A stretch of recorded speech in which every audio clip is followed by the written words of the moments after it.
if you're a regular listener, you may know Carla's voice. She, of course, is the beautiful and long-suffering wife of Lamar. Hi there, Carla. How are Hey, you? Carla. Hi, I'm good. How are you guys doing? Well, we just want to see how it's going for you now that Lamar is full time on the show, and instead of going to the Budweiser warehouse in his office, is right at home with you. Yeah, You can hear him talking all day. Yeah. How's that working for you? Well, it's definitely a new experience, I will say. Lamar does like to talk a lot, and I'm getting That's because I've got a lot to say. Oh yes, It's definitely a new experience. So is being shoved off a cliff. So we're going to have to kind of delve into that a little more. You're a real estate agent. Go ahead.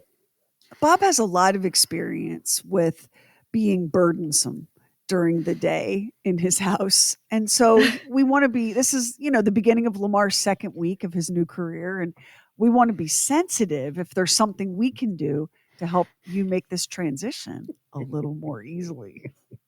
Well, I was pretty excited when you guys decided to take him on a little bit more on the radio, because that's going to give me a little bit more of a break around here. I mean, it's there's a lot of talking going on, and this is kind of going to give me a little break. You know what? And that's true. Bob might agree with this. Lamar might be talked out by the end of the day, because very often, like, Bob is so talked out by the end of the day that he has to struggle to make conversation with Mary. Bob, do you think there's a possibility the People's Movie Critic could talk himself out? No, not at all. I don't feel that at all. That is not possible. Dream on, Carla. That's not going to happen. So what's your setup there? Like, Mary works. She's a therapist, and she's on the far side of our house, and the doors are closed. And, I don't really hear anything. I can't hear anything. And then I'm on the other side in the sunroom studio, and the doors are mostly closed here, and she doesn't really hear me. What is your setup there? Well, we're testing the waters on that a little bit right now. We have two offices right side by side, and we're trying to play around with whether we're going to be able to do this or get on each other's nerves, because either I'm doing my real estate business and I'm on the phone with clients and he's next door doing his thing, or either he's going to be on there with you guys and I'm going to be on here getting on, kind of bothering him. So we're kind of trying to figure all that out right now. It's a little close quarters, but we think we can make it work.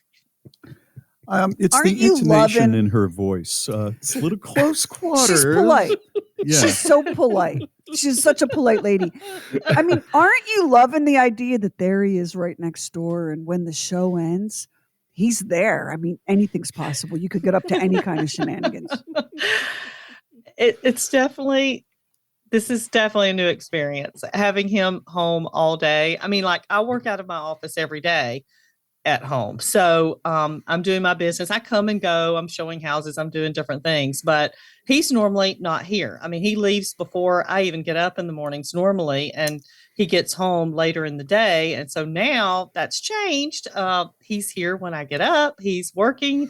He's in there doing his thing all day. And I'm kind of coming and going. It's definitely something new that we're having to kind of work through. And we've been looking forward to it. I think it's going to be a fun experience for both of us. But at the same time, we're kind of like, okay, we're going to be spending a lot of time together. Do you know you could replace Lamar's name with the word colonoscopy? Well, it's kind of a new experience, and we're working through it. We don't know how it's going to go. We're a little apprehensive. Here's my suggestion to you, Carla, as a real estate agent: a lot more open houses. Yes. Right? Yes. There you go. A few more showings. So I'll just get out of the house and do my own thing, and, have a little me time in the car, and, I remember Mary saying to me one time, and it was COVID that shut the world down, but Mary said to me one time, and it wasn't in any kind of way. She just kind of observed, well, guys don't travel like you used to. And I could hear. Yeah, I I'm could waiting to see hear. how much travel he's Yeah. going to get out of all this. That's the most hopeful she sounded since she got. Oh, goodness. Well, Well, you're Carla, smoking welcome. hotness. Welcome Welcome. aboard. Yeah.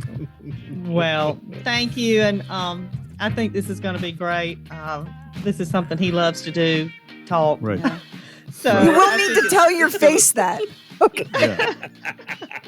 Instant access to the podcast, and fun side. Just download the free Bob and Sheri app. It is talkback time. Now, we have a couple of ways we can get at this. You can call us on the phone at 844-52-SHERI. That's 844-52-SHERI. And for those of you that keep calling to ask Max what he's wearing, that is none of your business, mister. It's hot in that room. We also have an app. It's free in Google Play and the App Store. And you can download that and look at the bottom of the screen in the center. There's a little tiny cartoon microphone. Tap it and talk, and the app will do all the hard work for you. Hi, Bob and Sheri, Max and Doc. I just wanted to say a quick thank you for just being on the air for me. I'm recovering from my second surgery due to metastatic adrenal cortical carcinoma, which is an extremely rare cancer.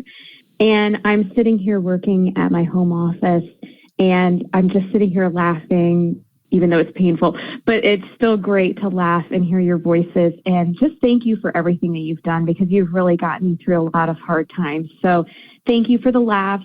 Adore the show. Love you guys. Have a great one. Bye. That is just so sweet. Is it my imagination, or in the last year or so, have we been getting more comments and thank yous than in previous years? Because, I'm just so touched that what we do, there's no other way to put it, in some ways meaningful to people. It does, when you make your living as the town fool, it does. It is very meaningful to think that your foolishness offers someone who's really in the fight. Yeah. Some relief or we've distraction. had them And we are over weak the and years, soft but compared to her. I think it's Weak and soft. increased since COVID. I do. The number of calls like that, and I'm not fishing for other ones, but it's very sweet when someone takes a moment out. You know what I wonder, and I'm seeing a lot of this, like on my Twitter, which I know it's supposed to be X, whatever, Twix. That's so irritating, isn't it? It's so irritating.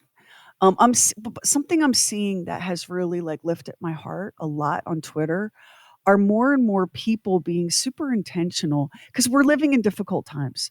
We're living in divided times. Things are scary. These are hard days that we're living through. And Yeah. for those of you that are going, days have always been hard. We just didn't used to have the media. No, these are harder days than we've had.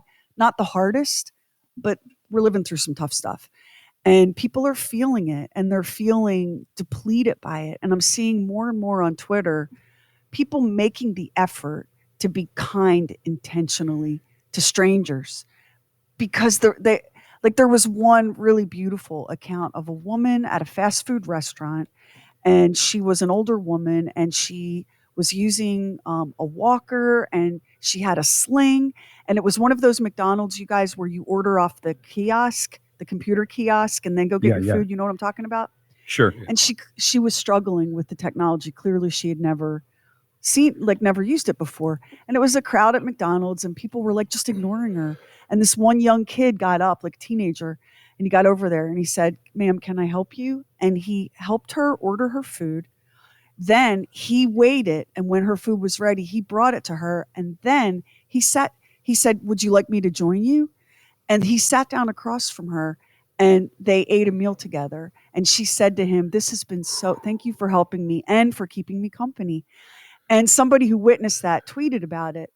And I thought, this is where we are right now. A lot of people are terrible, but a lot of people are going, hey, things are terrible. Let me be the light.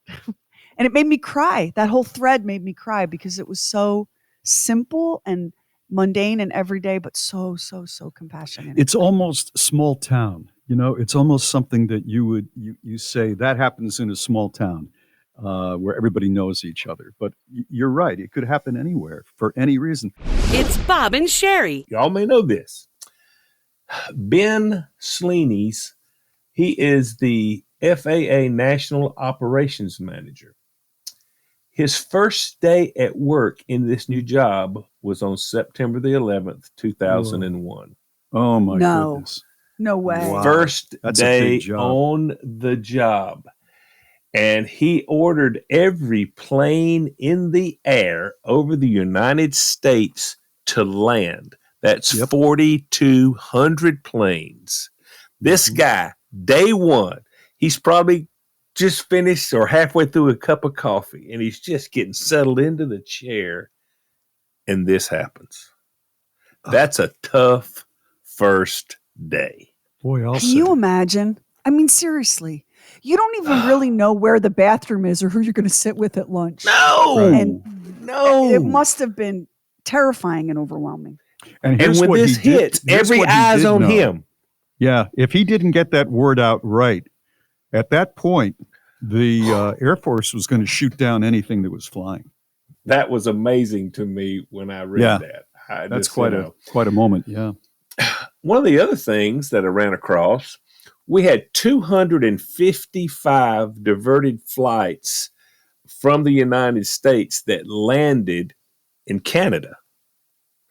Upon their landing, the Canadians got everybody off. They fed the stranded passengers and they took care of them. Mhm. Now, it's not like you're in a strange country in Europe or something. You're in Canada, but still, Still, there's a panic. I mean, what do? You're in the plane, and all of a sudden they say we've got to land, and there's no planes taking off for another, for a few days. And you're There you stranded are. and scared. You're stranded. Because what you you have to remember is like today we're talking about September 11th, 2001. But remember what life was like on September 11th, 2001. None of us knew what was going to happen next. None the of us. Canadians No. have our back a lot. You know, they really do. They really do. They step up. They did during World War II, joining us, and this is another example where they wanted to help out Americans. Yeah, and it was super super cool. Now, while going through, I came up with this. While going through the debris, workers found 65,000 items. Including in that was 437 watches and 144 wedding rings. Hmm. I don't know if they were able to track down the owners of the wedding rings. I hope so. That would be very, very nice. That's one of those details that now that'll be what I think about when I think about September 11th, that pile Yeah. of wedding bands. Like, It's mean, if almost they're- like the images you've seen of Auschwitz with Yeah. teeth Yes. and that sort of thing. Yeah, just horrific. what brings it home more than that in so Mhm. many ways, you know? What yeah, brings it because home? the more items than are that? so personal.